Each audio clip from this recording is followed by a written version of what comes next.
The hostess stand at Brasserie Laurent gleamed with recessed lighting and the kind of understated elegance that made you feel judged the moment you walked in. Corinne Whitmore sat at table 42, not the best table, which already irritated her, checking her phone for the fourth time in 2 minutes. The reservation had been for 7:30. It was now 7:47. Marcus was late again. She smoothed her Valentino dress, adjusted the diamond bracelet on her wrist, and tried to remember why she'd married him. The answer used to come easily. Now it required effort, like trying to recall the plot of a book you'd stopped reading halfway through. The restaurant was packed with the kind of crowd that made Corinne feel simultaneously superior and invisible. Young couples in expensive casual wear, old money in tailored blazers, the occasional tech entrepreneur with bad hair and confidence that suggested he'd never been told no. Every table held the promise of a story, of lives that looked better on the outside than hers probably did from the outside looking in.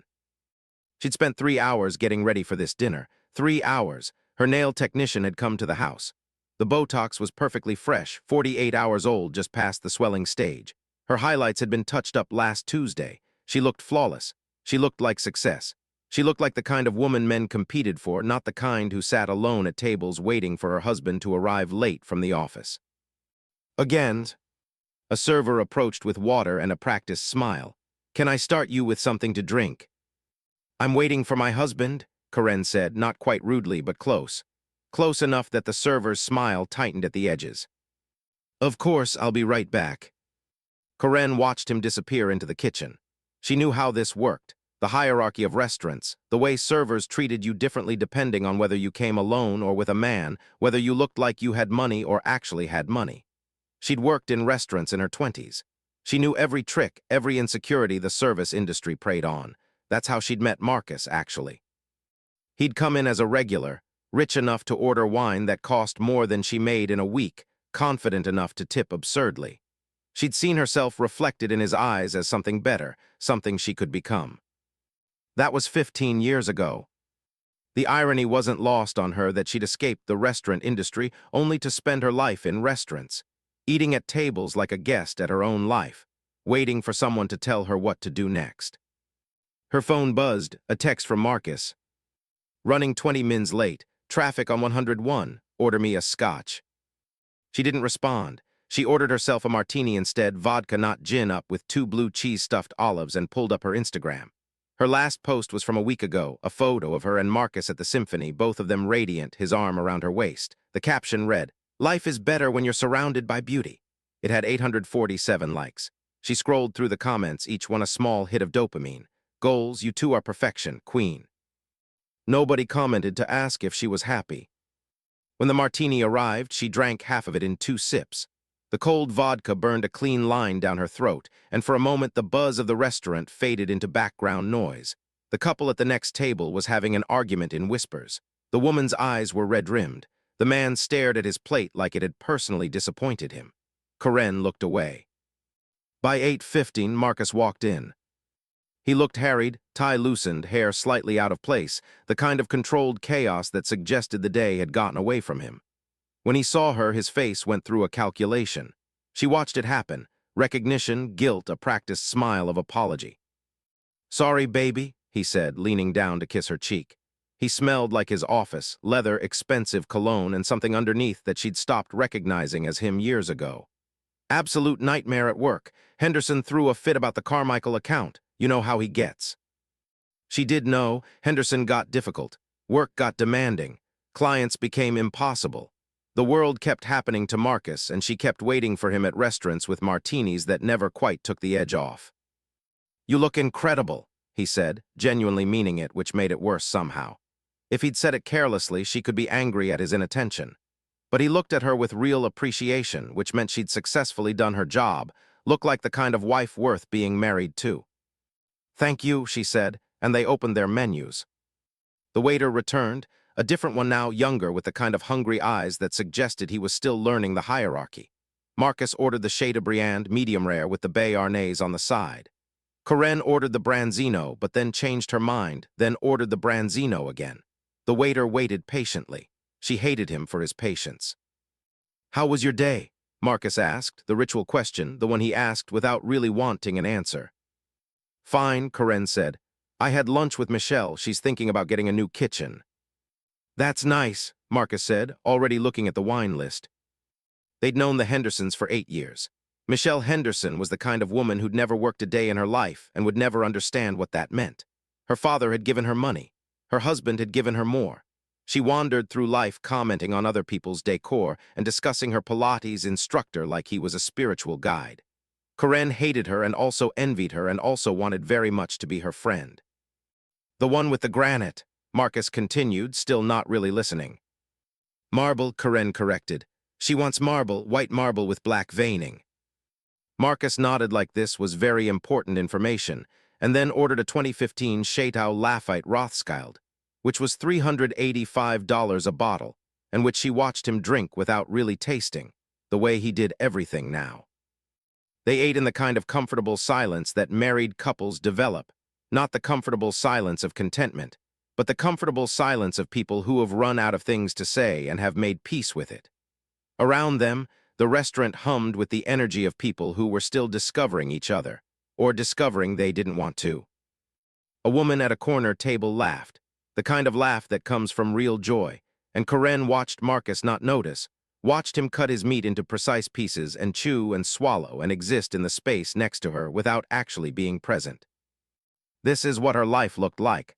This is what she'd worked 15 years to achieve. The fork arrived with the salad course. It was technically the wrong fork. It was the salad fork, yes, which was correct for the salad course, except that it wasn't the same fork the restaurant used for this particular dish.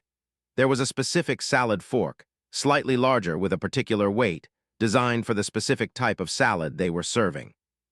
Karen knew this because she'd read the menu description 3 times, and because she'd worked in restaurants, and because she'd spent the last 15 years learning which fork was which knife cut which thing, which spoon belonged in which bowl. She knew the difference between a salad fork and the salad fork. "Excuse me," she said, not unkindly, just firmly. The waiter turned back. He was already halfway to the next table. "This isn't the correct fork." The young waiter blinked. "I'm sorry." "The fork," Karen said, holding it up. It caught the light and threw a small reflection across her plate. "It's the wrong one for this salad." She watched comprehension fail to dawn on his face. She watched him try to figure out what she meant, and fail, and decide that the most professional thing to do was to pretend she was wrong. "I'm sure it's the right fork," he said, with the gentle condescension of someone who'd been trained to agree with customers while internally dismissing them as insane. This was the moment.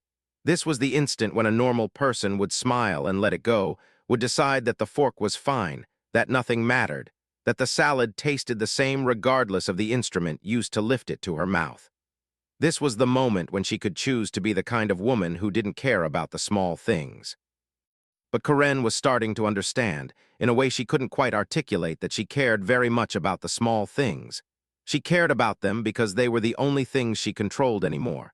Her husband's schedule wasn't her choice. Her friend's loyalty wasn't her choice. Her own happiness had stopped feeling like something she could influence somewhere around year 10 of her marriage, right around the time she realized that getting prettier, thinner, richer, and more accomplished hadn't changed the fundamental fact of sitting at tables waiting for someone else to show up. But the fork was something she could control. "It is not the correct fork," Karen said, and her voice had changed. The pleasant woman who'd arrived in her Valentino dress had started to crack. "The correct fork for this particular salad is the other one, the larger one, with the—" She gestured vaguely at the fork she was holding, which suddenly felt heavier than it should, felt like it was carrying weight that had nothing to do with its actual mass. "You clearly have never worked in fine dining." The waiter's face reddened. She watched it happen with something like satisfaction and something like horror at herself for enjoying it. "I'll get you another fork," he said, trying to smile through the humiliation. "Yes," Karen said, "you will." Marcus was looking at her with an expression she couldn't quite read. It wasn't disapproval, exactly. It was something closer to recognition, like he was seeing her for the first time in a very long time, and what he was seeing confused him. The correct fork arrived 2 minutes later, and Karen cut her salad with it and said nothing. The waiter said nothing. Marcus returned to his wine and pretended the whole thing hadn't happened. But it had happened. And now the shape of the evening had changed.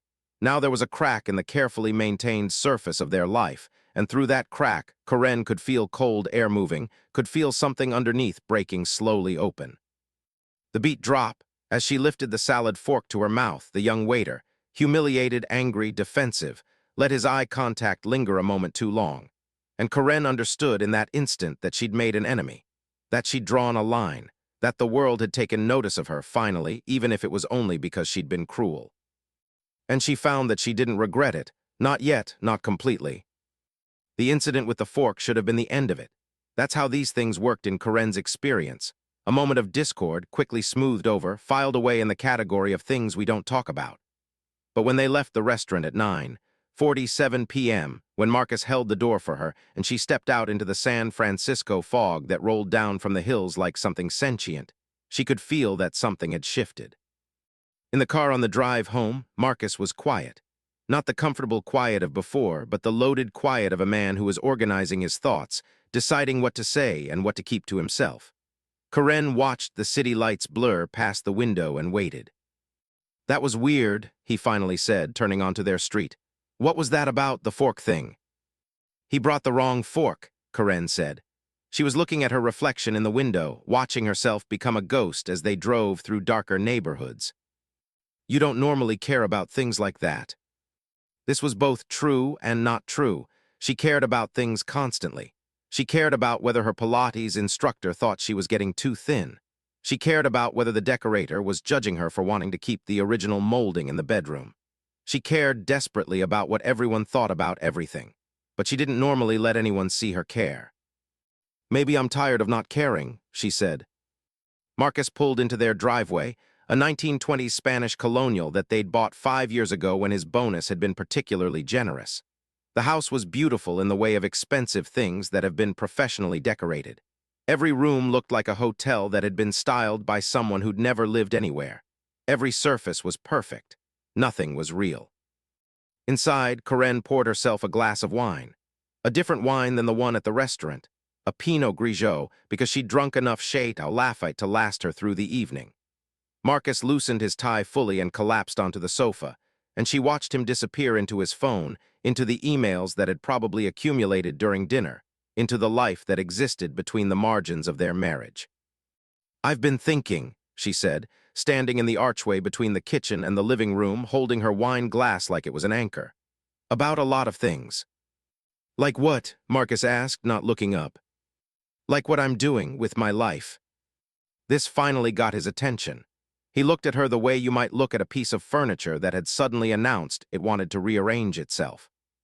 "Your life is great," he said. It sounded like a question. "Is it?" Karen sat down across from him. "What do I do, Marcus? Seriously, what is my job? What is my purpose?"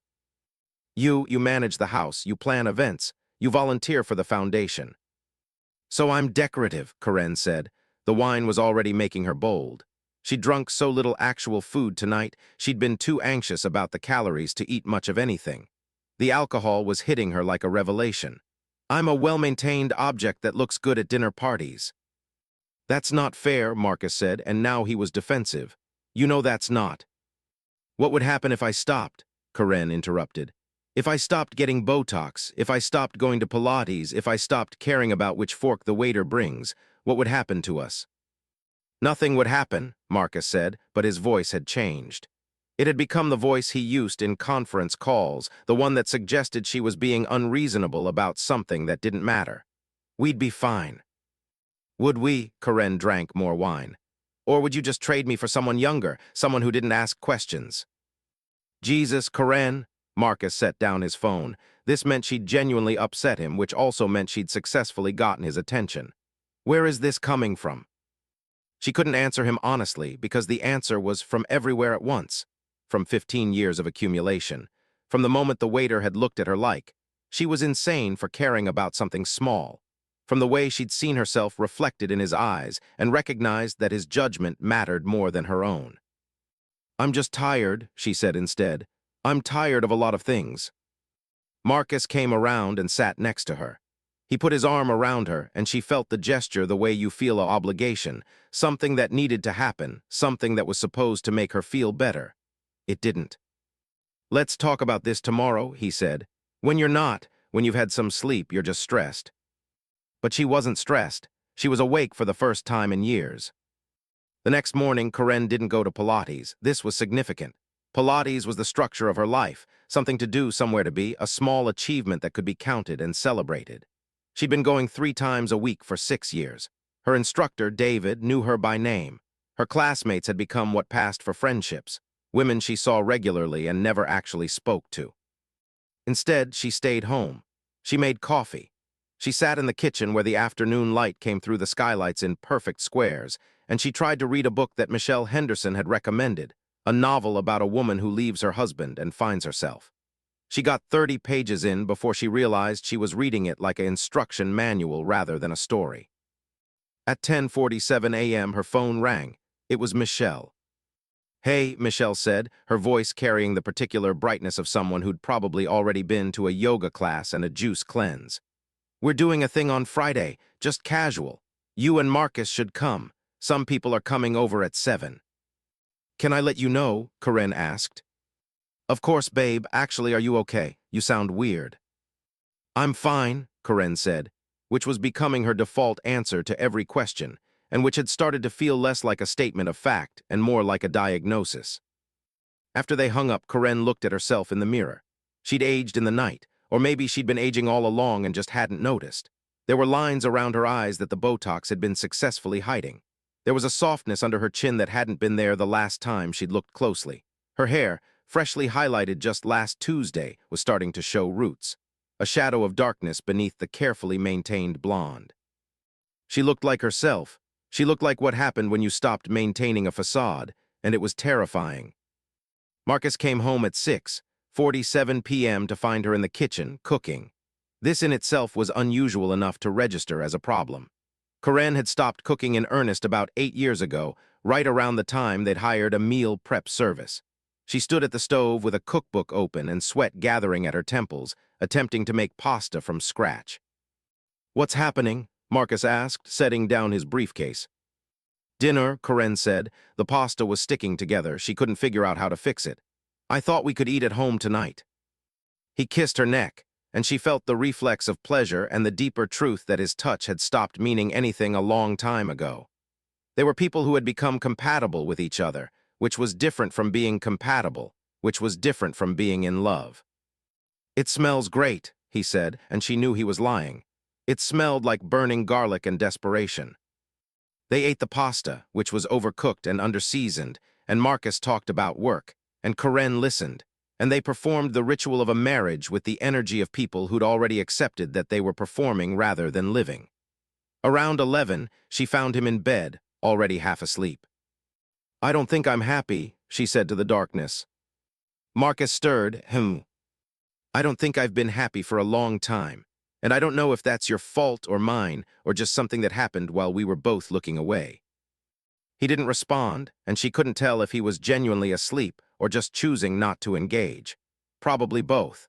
Probably he'd heard her and decided that engaging with the problem was worse than simply not acknowledging it existed. The beat dropped.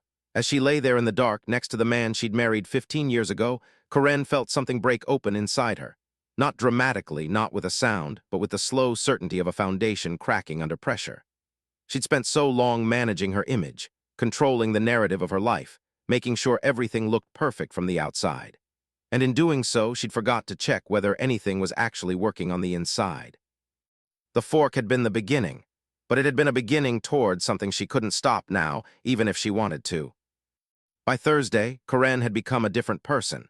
Not dramatically. She still looked like herself, still wore her clothes to the carefully curated standards of a woman with money and time. But something in the way she moved through the world had changed. Something in the way she interacted with it had shifted from careful calculation to barely contained rage. It started small. The barista at her coffee shop made her oat milk latte with regular milk by mistake. She sent it back twice.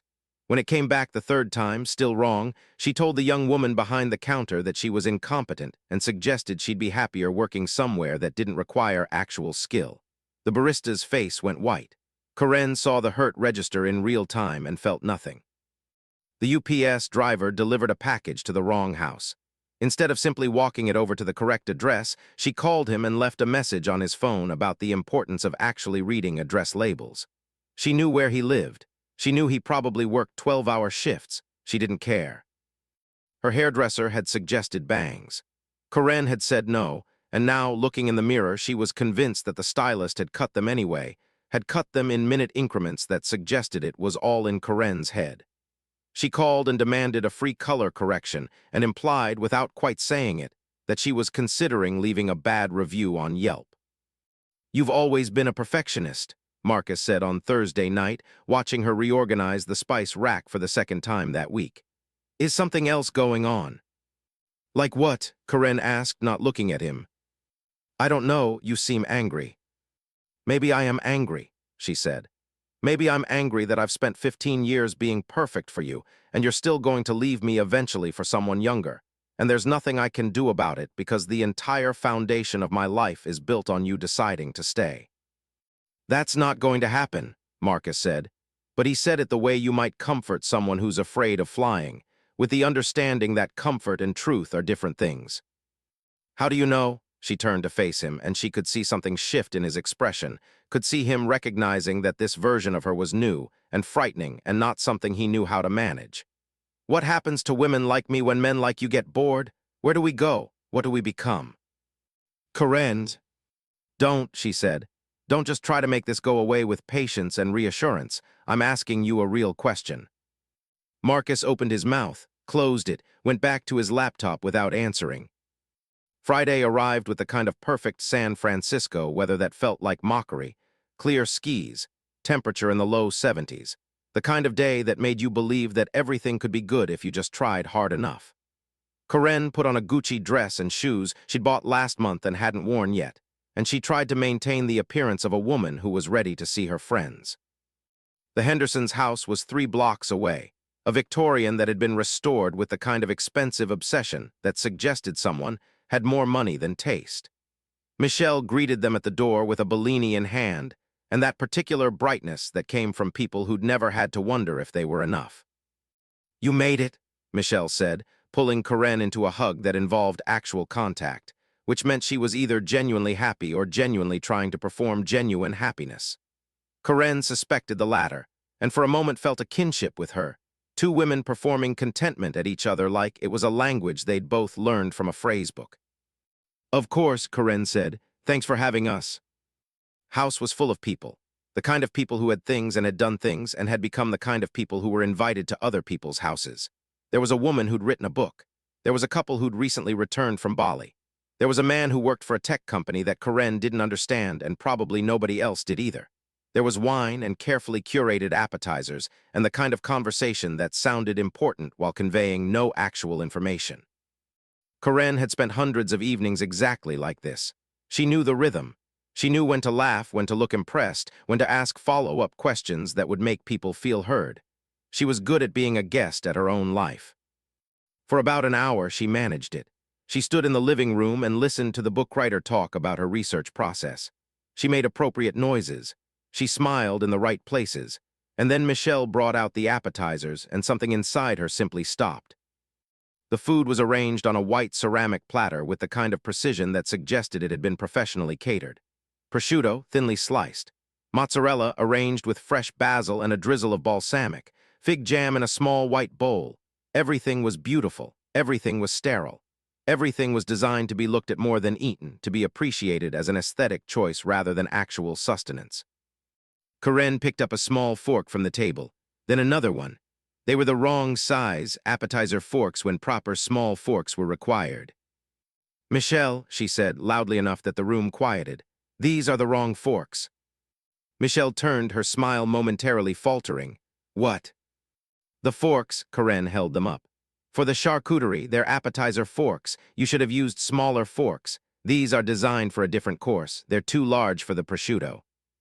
There was a silence, the kind of silence that told Corinne she'd said something that existed outside the normal rules of social interaction.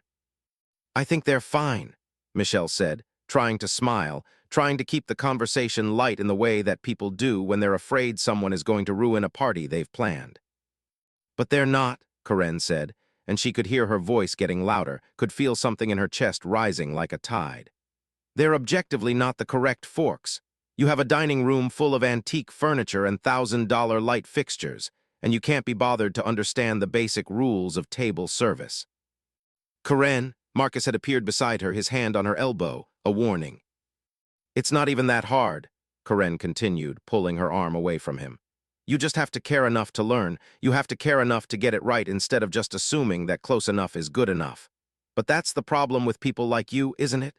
You think that having money means you understand quality. You think that being rich means you're automatically sophisticated. I think, said Michelle very quietly, that maybe you should sit down. I think maybe I should leave, Karen said. The walk home was done in silence. Marcus walked 3 paces ahead of her, his shoulders tensed, his pace deliberate in a way that suggested he was trying to leave her behind without actually running. When they got home, he poured himself a drink and sat on the couch and looked at her like she was someone he'd never met before.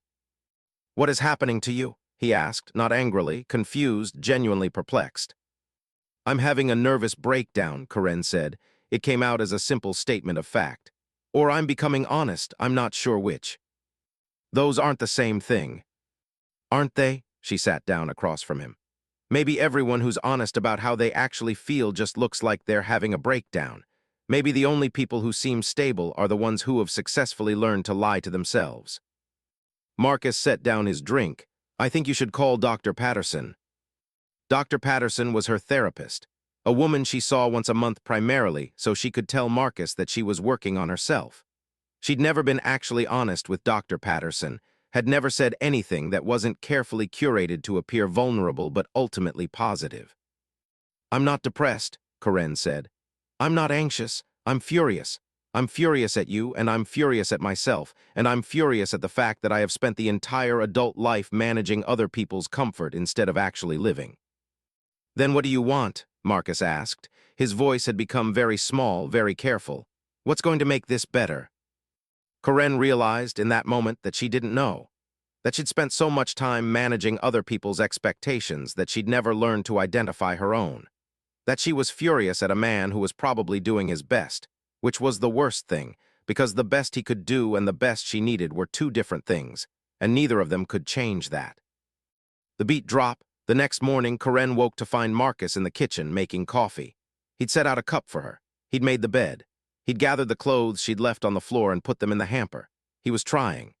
He was doing the things that would show her that he cared, and it just made her sadder because she realized that trying wasn't the same as understanding, and he would never understand what it was like to be her. The lawyer's office was in a tall building downtown, all glass and steel, and the kind of modern architecture that suggested that justice moved at the speed of capitalism. Karen sat in a chair that was specifically designed to be uncomfortable in a way that made you feel small, and she told her story to a woman named Sasha who took notes and asked questions that were kind but insistent. How much does he make? Sasha asked. I don't know exactly, Karen said. Maybe $400 a year plus bonuses. Do you have your own income? No. Retirement accounts. In his name. Sasha set down her pen and looked at her over her reading glasses. You're going to be okay.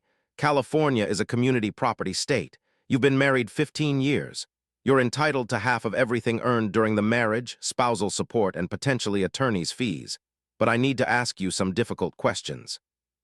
The questions were difficult. They were about infidelity, had there been any, about abuse, emotional, physical, financial, about control, about whether her husband had isolated her from family and friends. Karen answered honestly. No, there had been no infidelity that she was aware of, no abuse. He hadn't isolated her, she'd isolated herself, he'd just let her. He'd just been content with the arrangement, hadn't questioned it, hadn't asked her to be different. The thing is, Karen said, he didn't do anything wrong, that's the worst part. He's just boring and comfortable, and he'd probably keep living the same life with another woman exactly like me and never know the difference. That might be true, Sasha said, but that's not actually what matters legally. What matters is that you've spent 15 years providing unpaid domestic labor and managing household and social responsibilities. You've been a stay-at-home partner. Whether he was aware of your unhappiness or not, you're entitled to compensation for that time. It should have felt good hearing that. It should have felt like justice. Instead, it felt like losing something that hadn't actually been valuable, like discovering that the thing you'd thought you were building had never been real in the first place. Karen told Marcus on a Monday morning, which was probably a mistake. Mondays were when people's resistance was lowest, when they'd already accepted that the week was going to be hard.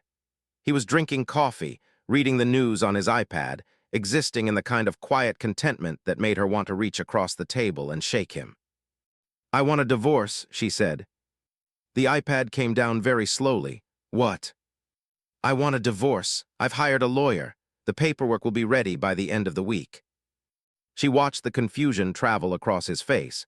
She watched him try to reorganize the information into something that made sense. She watched him fail. "Karen, I think you need to talk to someone. This is..." "I've already talked to someone. I talked to a lawyer. That's the someone I needed to talk to." "I meant a therapist, a professional. I think you might be having a genuine mental health crisis." "I'm not," she said. She was, in fact, the most mentally healthy she'd been in years. She'd never felt more clear. "I'm having a life crisis. I'm having the realization that I've spent 15 years making myself smaller and quieter and more palatable, and I'm not going to do it anymore." "So that's it," Marcus set down his coffee. "We just end without actually trying to fix anything." "We could have tried," Karen said. "But you didn't want to. You were happy. You were happy with the way things were, with me not asking for anything, not wanting anything, not being anything except the woman who looked good at your office parties and whose house you came home to." "That's not true," Marcus said, but they both knew it was. "I think it is," she said. "And I think I let it be true. I think I built a version of myself that required your approval, and then I was angry at you for giving it. But that's not your problem, that's my problem, and I need to solve it away from you." He asked if there was someone else, and when she said no, he asked if he'd done something specific, something that had caused this. And she realized that he needed the crisis to be about something concrete, something he could point to and fix. He needed it to be an event rather than a slow accumulation of compromises and small deaths. "You haven't done anything," she said. "That's the problem. You haven't done anything because I've taught you that you don't have to, and now I'm tired." The next 2 weeks were the strange dance of a marriage ending in slow motion. Marcus continued to go to work. Karen continued to wake up in the same house. They existed in separate spaces, eating at different times, sleeping in different rooms, maintaining the external appearance of a life that was already over. Her friends called.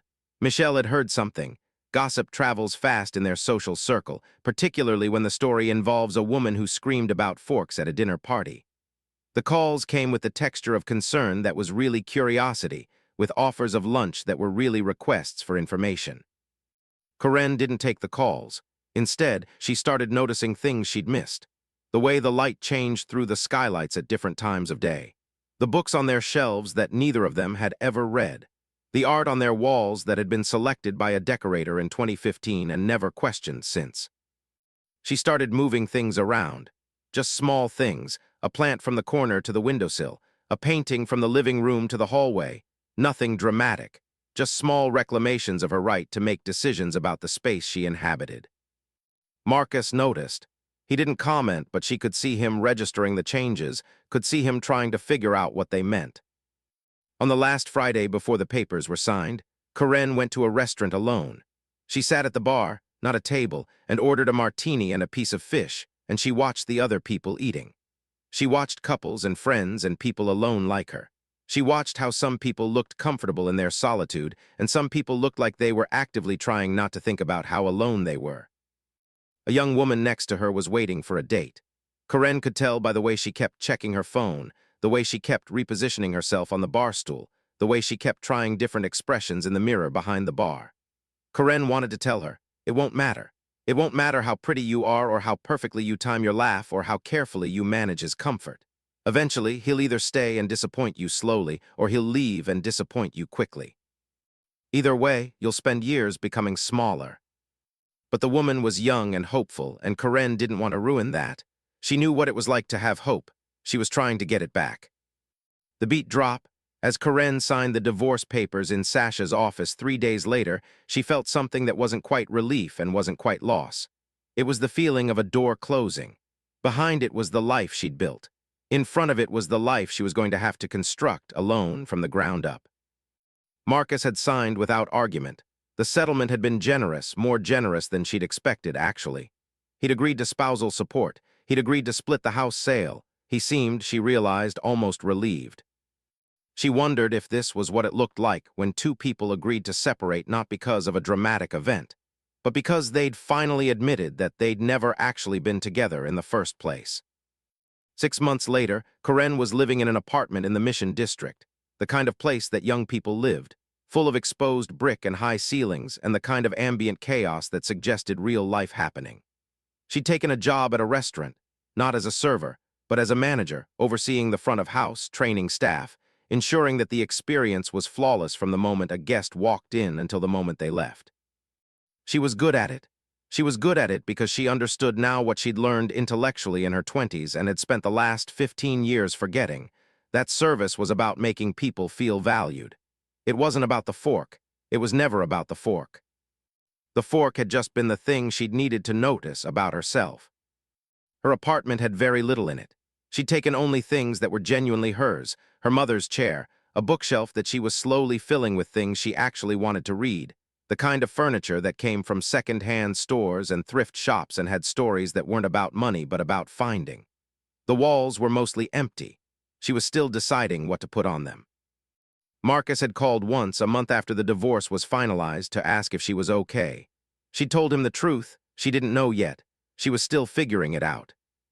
He'd said he was seeing someone, a woman from his office, younger, prettier in the conventional way, the way Karen had been pretty.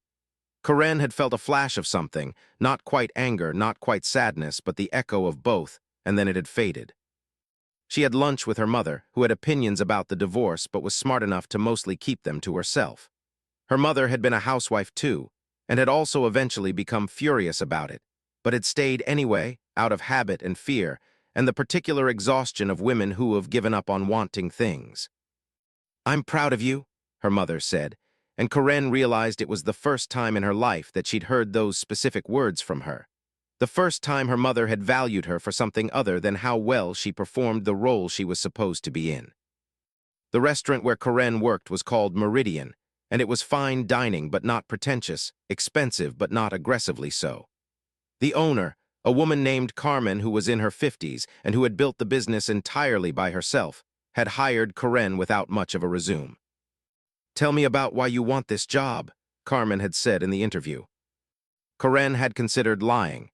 She'd considered performing the version of herself that would be most appealing. Instead, she'd told the truth. "I'm learning to be a real person," she'd said. "I've spent a long time being a wife, and before that I was a server, and before that I didn't know who I was. I'm starting from scratch, and I'm not sure what I'm building yet. But I think I'd like to learn from someone who actually knows what they're doing." Carmen had hired her on the spot. The job paid $40,000 a year plus benefits, which was less money than she'd ever had access to, and which was also the most economically vulnerable she'd ever felt. And yet it was also the freest she'd felt in years, because it was money she'd earned from work she'd done in a way that didn't depend on anyone else's mood or approval or capacity to love her. She trained the servers. She taught them which fork went where, and more importantly, she taught them why it mattered. It mattered because it made people feel like they'd been thought about, like someone had considered their comfort enough to get the details right. It mattered because service was a kind of intimacy, an agreement between the server and the guest that they would both try their best. One of the servers was a young woman named Sophie who reminded Karen of herself at that age. Sophie was beautiful and hungry for validation, and she looked to Karen for approval in a way that Karen recognized as both endearing and dangerous. "How do you know so much about this?" Sophie asked her one afternoon while they were setting up for dinner service. "I had to learn," Karen said, "and then I had to learn it again in a different way." "Like what?" Karen considered how to explain this, how to tell Sophie that the version of perfection she was chasing was a trap, that the harder you worked to be exactly what someone else wanted, the less room you left for actually being yourself. That there would come a day when Sophie would wake up and realize she'd become a reflection instead of a person. "Like," Karen said carefully, "I had to learn that other people's approval isn't actually as valuable as your own. That you can have all the fancy forks in the world and still be miserable if you're not actually choosing to be there." Sophie nodded like this made sense, but Karen could see in her eyes that she didn't really believe it. She would have to learn this the hard way, like everyone did. There was no way to skip the years of self-erasure and wake up on the other side. You had to go through them. One night, about 8 months after she'd started working at Meridian, a man came in alone. He was older, maybe 60, with gray hair and the kind of face that suggested he'd lived a life that had been complicated. He ordered a drink and a steak and read a book while he waited. Karen found herself drawn to him, not romantically, but curiously. He looked comfortable. Not in the way that people who have won at life look comfortable, but in the way that people who have stopped needing to win look comfortable. When she brought his entree, she said, "That looks interesting." She was pointing at his book. "It is," he said. "I'm reading it for the second time. There's a character in it who makes terrible decisions, and I'm interested in watching how the author justifies them." "Do they justify them?" Karen asked. She was breaking the rules of service. She was lingering, engaging in actual conversation rather than maintaining a professional distance. "Not really," he said. "But she acknowledges that the character made the decisions anyway, for reasons that made sense to the character even if they don't make sense to anyone else. I think that's more honest than trying to defend them." They talked for 20 minutes, and it was one of the best conversations Karen had had since getting divorced. Not because it was profound, but because it was real. He didn't know her. He didn't care about her carefully maintained image. He was just a person talking to another person. When he left, he tipped well and wrote on the receipt, "Your server made this meal better, James." She kept that receipt. She put it in her apartment, on the empty wall, and looked at it sometimes when she needed to remember that kindness existed. On the anniversary of the fork incident at Brasserie Laurent, Karen did something that shocked herself. She went back. She didn't bring anyone. She didn't perform for anyone.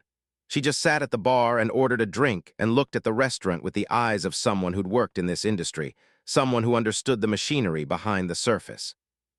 The restaurant was exactly the same table configurations, the same pretense of elegance, the same invisible hierarchy that suggested some people belonged more than others. When her drink arrived, she looked at the napkin underneath it and thought about forks. She thought about the moment she'd realized that she'd been letting other people define the shape of her life.